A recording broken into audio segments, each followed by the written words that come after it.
Հայաստանում խոսում են Ադրբեջանից եկող Ադրբեջանի ճանապարհով եկող ցորենի մասին, մի մասը ցնծում է, մի մասը որակն է քննարկում, չգիտես ինչու։ Մենք վերջին ժամանակներում, որ ցորեն չկար արդեն Արցախում, այդ աղացներն էլ այլևս լավ որակի չէին, վերանորոգել էլ չէր լինում։ Եգիպտացորեն կար պահեստավորած, որպես անասնակ էր ամենայն հավանականությամբ։ Մի կերպ այդ արդեն վատ աշխատող աղացներով աղացին խոշոր ինչ որ զանգված էր դեղին գույնի, որից փորձում էին հաց ստանալ։ Իհարկե ինքը հաց չէր, ինչ որ սենց լպրծուն զանգված էր։ Մենք երկրաշարժից հետո Գյումրիում ենք դա կերել։ Հա, երևի, չնայած հիմա ինձ համար դա ամենահամով հացն է, որը նաև առողջական խնդիրներ էր առաջացնում, աղիքային խնդիրներ էր առաջացնում, մարսելը դժվար էր շատ, բայց հավատացեք, չենք նեղվել, չենք կոտրվել։ Հակառակը մարդիկ նույնիսկ այդ իրավիճակում այգում աճեցրած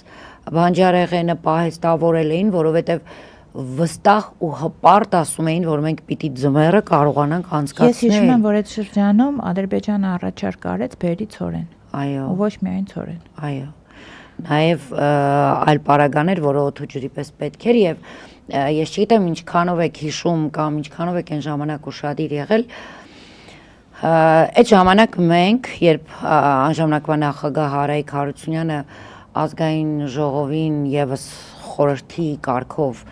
հարցնում էր, որ խմբակցությունը ինչ կարծիք ունի այդ մասով, որտեղ Ադրբեջանը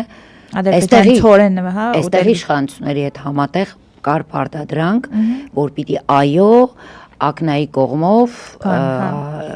անպայման բեռները կանգնել էին, չէ՞, կարծեմ։ Եվ գիտեք, նույնիսկ ես երբ միշտ հակառակ եմ եղել նման բաների, չեմ համաձայնվել, ես չեմ հայտնել կարծիք, որովհետև իրոք ժողովուրդը այնպիսի վիճակում էր, որ ես ասել եմ դա պիտի ժողովուրդը որոշի։ Ու մենք բոլորս ենք այդպես ասել, նույնիսկ մենք ընտրված, լեգիտիմ ընտրված, ձևավորված խորհրդարանականներս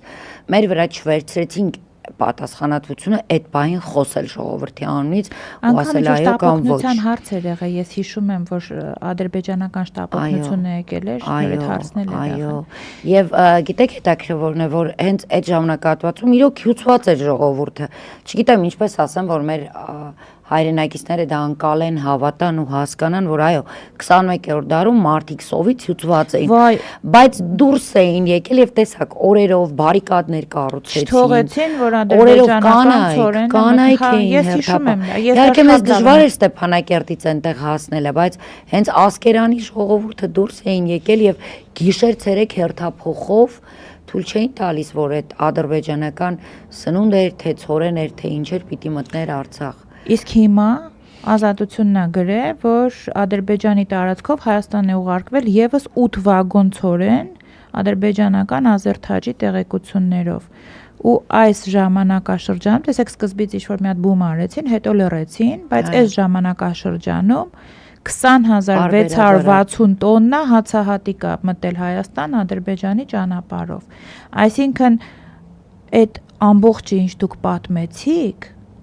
մոռացվեց գնաց։ Այո։ Մարդիկ ուտում են Ադրբեջանի ճանապարհով եկած հացահատիկը, լցնում են ադրբեջանական բենզինը։ Այսինքն այդ հերոսամարտը, որը հյուծված ժողովուրդը տվեց, իսկ ես ուզում եմ մեզ դիտողներին հիշեցնեմ անպայման, որ 1.5 օր տևած պատերազմում ադրբեջանցիները կրեցին այնքան զոհ, որ հետո նրանք արել էին քայլերթ նկարներով, հա, այդ 23 թվականի սեպտեմբերին զոհվածների, ես նայում մտածում էի, թե սոված ժողովուրդը ոնց է կարացել այս sense հերոսամարտ դա։ Որովհետև իրենք որ ասում են մնայիք կռվեիք, ես վստահ եմ, որ են գիտեն իրականում այնտեղ ինչ է տեղի ունեցել ու ինչպես է տեղի ունեցել, որովհետև